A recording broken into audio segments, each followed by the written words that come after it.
السلام علیکم ورحمۃ اللہ وبرکاتہ۔ ناظرین، پیام مشرق میں آپ کا استقبال ہے۔ آج بروز ہفتہ 17 ستمبر 2022 آج کے کچھ دنیا بھر کی اہم ترین خبریں پیش خدمت ہیں۔ ناظرین، آج کی پہلی خبر پاکستان سے۔ عمران خان کی تقریر غلط تھی، تاہم دہشت گردی کا کیس نہیں بنتا۔ اسلام آباد ہائی کورٹ۔ اسلام آباد ہائی کورٹ میں جمعرات کو عمران خان کے خلاف دہشت گردی کا مقدمہ خارج کرنے کی اپیل پر سماعت ہوئی۔ سماعت کے دوران چیف جسٹس اسلام آباد ہائی کورٹ اطہر من اللہ نے ریمارکس دیے کہ عمران خان کی تقریر بہت غلط تھی اور انہوں نے نامناسب الفاظ استعمال کیے، لیکن دہشت گردی کا کیس نہیں بنتا ہے۔ چیف جسٹس اسلام آباد ہائی کورٹ نے استفسار کیا کہ تفتیشی افسر بتائیں کہ عمران خان کے خلاف دہشت گردی کی دفاع کیسے بنتی ہے۔ انہوں نے کہا کہ سابق وزیر اعظم عمران خان کے خلاف اس تقریر پر توہین عدالت کا کیس الگ سے چل رہا ہے، لیکن دہشت گردی کے جرم کو اتنی چھوٹی سطح پر نہ لایا جائے۔ اس ریمارک کے بعد عدالت نے مقدمے کی سماعت 19 ستمبر تک کے لیے ملتوی کر دی۔ یاد رہے کہ پی ٹی آئی چیئرمین اور سابق وزیر اعظم عمران خان نے اپنے قریبی ساتھی شہباز گل کی گرفتاری اور انہیں پولیس کی ریمانڈ میں دیے جانے کے بعد ایک تقریر میں خاتون جج کے خلاف دھمکی آمیز الفاظ استعمال کیے تھے۔ اس تقریر پر ان کے خلاف توہین عدالت اور دہشت گردی کے مقدمات قائم کیے گئے ہیں۔ ناظرین، آج کی دوسری بڑی خبر یہ ہے، روس کا ساتھ دینے کی سزا، چیچن صدر بلیک لسٹ۔ امریکی وزارت خزانہ نے جمعرات کو ایک بیان میں جاری کر کے چیچنیا کے صدر اور ان کے اہلخانہ پر پابندیاں عائد کر دی ہیں۔ بیان میں کہا گیا کہ رمضان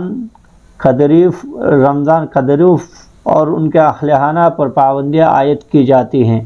امریکہ نے 2017 میں پہلی بار رمضان قدیروف پر پابندیاں عائد کی تھی۔ اس وقت ان پر امریکہ کی جانب سے اپنے ایک مخالف کو ایذاء دیے جانے کے الزامات عائد کیے گئے تھے۔ امریکہ کی جانب سے چیچنیا کے صدر رمضان قدیروف پر پابندیاں عائد کیے جانے سے پہلے وہ کہہ چکے ہیں کہ امریکہ ریاستی اور بین الاقوامی دہشت گردی کا منبع اور مرکز ہے۔ انہوں نے ٹیلی گراف پر لکھا تھا، امریکہ نہ صرف دہشت گرد ہے جو دوسرے ممالک پر حملہ کرتا ہے، بلکہ وہ دہشت گردی کا مرکز اور منبع بھی ہے۔ اسی طرح چیچنیا کے صدر رمضان قدیروف کا کہنا تھا کہ دنیا کے 80 ممالک میں امریکہ کے 750 چھاؤنیاں یعنی فوجی اڈے ہیں۔ انہوں نے بتایا کہ اس وقت دنیا کے 159 ممالک میں ان کے 1,73,000 فوجی موجود ہیں۔ امریکہ کے یہ فوجی عام طور پر غیر قانونی اقدامات کرتے ہیں اور دوسرے ممالک کے داخلی امور پر بھی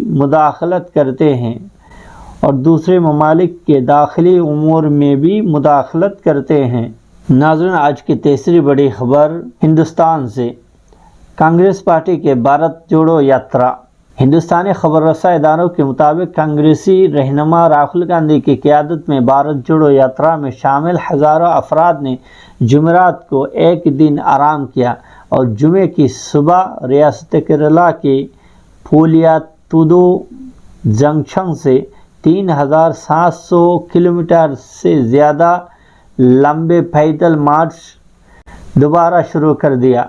کانگریس پارٹی کے رکن پارلیمنٹ اور ترجمان جے رام رمیش کے حوالے سے بتایا گیا ہے کہ راہل گاندھی کی قیادت میں بھارت جوڑو یاترا ایک دن کے آرام کے بعد جمعے کی صبح 6:45 پر دوبارہ شروع ہوئی۔ بتایا گیا کہ جمعے کو بھی بھارت جوڑو یاترا میں ہزاروں افراد شامل ہوئے جو شام تک 11 کلومیٹر کا فاصلہ طے کریں گے۔